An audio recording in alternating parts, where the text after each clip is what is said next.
vamos a seguir hablando de este tema. Hoy en el estudio nos acompaña nuestro colaborador Andrés Solís Álvarez. Él es periodista experto en temas de libertad de expresión, seguridad para comunicadores, y destacar que ha sido una voz clave en el análisis y la promoción de la ley de protección a periodistas y personas defendedoras de derechos humanos en el Estado de México. Gracias por estar con nosotros. ¿Cómo estás, Raúl? Qué gusto saludarte. Bienvenido. A toda la audiencia de Mexiquense, como siempre. Pues lo veíamos ahorita en la nota, en esta entrevista con el coordinador del mecanismo. Pues sí hay este mecanismo, sí hay esta institución, continúan los casos y hay muchas tareas por hacer todavía. Todavía hay muchísimo por hacer, y déjame primero decirte, el caso de la ley del Estado de México, vale la pena decirlo, es hasta ahora el mejor marco jurídico que se ha aprobado en todo el país. La ley es inclusive mejor que la ley a nivel federal, porque incluye derechos de periodistas y sobre todo incluye en el artículo primero el reconocimiento de la actividad del periodismo como una actividad de interés público que debe ser tutelada y protegida por el Estado. Así dice el artículo primero de la ley. ¿Qué implica eso, Raúl? Justo. Que las autoridades están obligadas a proteger el ejercicio del periodismo, ¿no? En ese sentido. Ahora, el diseño institucional del mecanismo mexiquense, como lo explicaba Luis Miguel, es también mejor, está mejor acabado que el mecanismo a nivel federal y que incluso otros organismos, como el mecanismo de protección de la Ciudad de México, en fin, sí hemos avanzado en el Estado de México. Sin embargo, seguimos enfrentando retos a nivel nacional y en lo local. ¿Por qué? Porque las leyes siempre van a ser perfectibles y se van a ir adaptando a la realidad. La ley que se aprobó en el Estado de México, como las leyes que se han aprobado en los estados, adolecieron en gran medida de muchas cosas, en particular que los congresos escucharon poco a los periodistas, ¿no? Nos hicieron poco caso, a pesar de que les hicimos propuestas muy concretas sobre cómo mejorar los mecanismos y esta parte de los derechos, y terminamos creando mecanismos de reacción policíaca. Es decir, viene la agresión, y como decía Luis Miguel, entonces hacemos un estudio de evaluación de riesgo, decidimos de manera colegiada ponerte un botón de pánico, cámaras de seguridad en tu casa, una escolta, ok, pero está muy bien salvar vidas, eso es lo más importante, pero cuando la persona periodista o defensora deja de cumplir su actividad por una situación de riesgo, entonces los malos ganaron. Consiguieron su objetivo, que no hiciera periodismo. Entonces, esta es la parte que hace falta a los mecanismos y a las leyes, que establecer criterios de acciones realmente preventivas para que quienes hacemos periodismo salgamos a la calle todos los días a cumplir nuestra responsabilidad sin miedo a una agresión, y que también avancemos en la parte de lo que se llama, la misma ley mexiquense lo dice, ley de protección integral. Falta la protección integral, sobreviene la agresión, ¿qué es lo que hace falta? Más allá de las medidas de seguridad, la reinserción de la persona a su vida profesional. Y todavía no logramos eso. ¿A través de qué? De otro tipo de instituciones.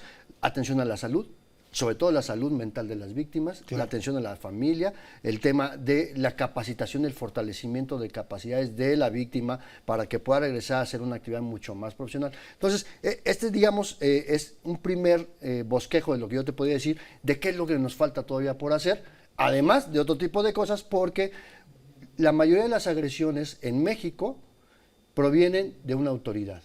Y son las autoridades municipales las que más agreden a periodistas, y de las autoridades municipales quienes más agreden a periodistas son las policías. Y las policías no tienen entrenamiento. En sus cursos de capacitación les dan una embarradita de derechos humanos y listo, ya vais a la calle, usted ya es policía. Pero en 2019, déjame decirte, el colectivo de periodistas del Estado de México entregamos a la Consejería Jurídica del Gobierno del Estado un proyecto de protocolo de actuación para las policías para que pudiésemos encontrar un punto de respeto mutuo, porque también como periodistas tenemos que respetar el trabajo policial, ¿no? Pero es donde se da la mayor parte de las agresiones, por lo menos en el Estado de México, fundamentalmente en el Valle de México, el Valle de Toluca, y bueno, la zona sur, que tú sabes que es una zona muy complicada, ¿no? Entonces, esas son, digamos, lo que todavía falta por hacer, y falta esa parte de la voluntad política que muchas autoridades todavía no quieren aceptar, para poder mejorar los esquemas de protección. Ahora, Andrés, en un mundo ideal, ¿qué tendría que pasar? Porque ya no existan más agresiones a periodistas, porque se habla de la atención a personas agredidas, ¿no? Tanto periodistas como defensores de derechos humanos. Pero ¿qué se tendría que hacer como sociedad, como autoridades, como periodistas, para que esto no sucediera? Cada quien tiene que tomar la parte que le corresponde. Digo, esta parte del diseño institucional de las leyes necesitamos mejorar los esquemas de protección desde los mecanismos, pero también hace falta que como periodistas hagamos mejor nuestro trabajo, porque cuando no podemos ampararnos en el decir, es el derecho a la libertad de expresión y entonces yo le puedo decir corrupto a quien yo quiera. No. Justamente. El trabajo del periodista es documentar, investigar, verificar, y esto afecta en gran medida que pues alguien se enoje contigo, ¿no? Porque si publicamos mentiras, si publicamos mentiras, pues es que nos ponemos de pechito, por así decirlo. Nadie merece ser agredido, pero en la medida de que hagamos mejor nuestro trabajo como periodistas, reducimos de manera importante el riesgo de cualquier agresión. Y necesitamos también reconocer la importancia de la sociedad, que es la principal receptora de nuestro trabajo. Yo como periodista no le escribo a mi jefe, ni le escribo a la autoridad, yo le escribo a las personas, que son las que merecen estar informadas, ¿no? Claro. Entonces, si la sociedad entiende que el trabajo del periodismo es importante para la construcción de democracia, entonces la sociedad va a recuperar la confianza que hemos ido perdiendo.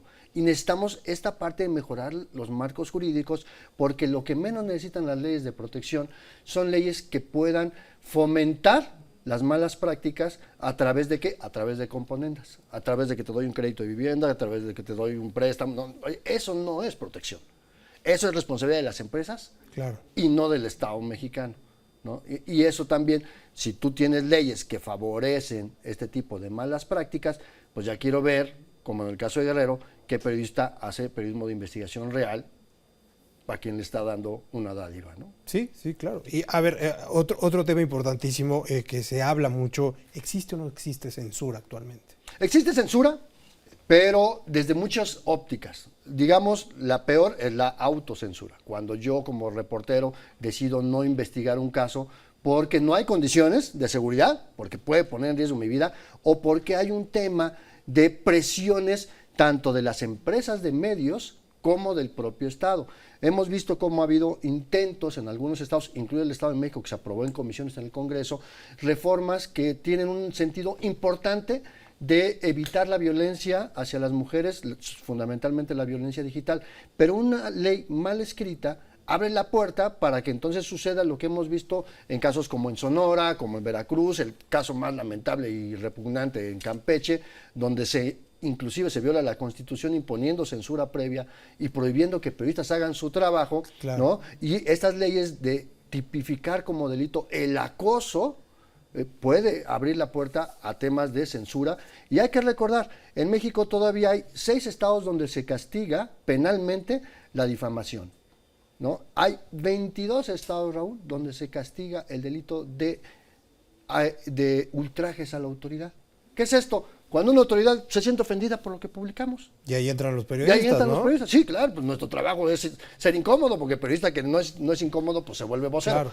Pero esto hace, y esta ley de los ultrajes son leyes que se crearon durante el porfiriato. Ah, sí. Pues más de 100 años después siguen vigentes, y entonces eso también hay que verlo. Y se usan a conveniencia al final. Y se usan a conveniencia, porque evidentemente pues habrá alguna autoridad que se sienta ofendida más que otra, y tuercen la ley porque los articulados no son claros, ¿no? Entonces hay que revisar el marco jurídico de las leyes que no hay en materia de protección, fortalecer las que sí hay, pero también revisar los tipos penales que siguen vigentes. Afortunadamente el Estado de México es uno de los estados donde no existe la difamación, la calumnia, la injuria, ni los ultrajes por la vía penal, existen por la vía civil, pero por ejemplo en el Estado de México no existe el delito de amenazas. Entonces si una autoridad me amenaza, en el Estado de México no va a pasar nada. Entonces, es un tema que hay que revisar, y también revisar que haya delitos, tipos penales específicos contra la libertad de expresión. Importantísimo, ¿no? Y no hay que perder el ojo de eso. Porque eso hace que los ministerios públicos no estén especializados. Toman el delito como cualquiera, y no es porque como periodistas requiramos un trato preferencial. No, de ninguna manera. Lo que necesitamos es que se investigue y se sancione, porque la impunidad es del 97% en delitos contra periodistas, porque se toman como un X, ¿no? Y mientras no tengamos ministerios públicos especializados en esta materia, pues no vamos a ir avanzando, recordando sobre todo que agredir a periodistas y a medios de información es lesionar los derechos que tiene la ciudadanía a ser informada. Justamente. Que eso es lo más importante, ¿no? Pues muchísimas gracias. Gracias por estar con nosotros y bueno, pues a darle seguimiento. A darle seguimiento, mi querido Raúl. Gracias a ti por la invitación. Gracias por la información y bueno, pues tengo que hacer una pausa, es muy breve, regresamos.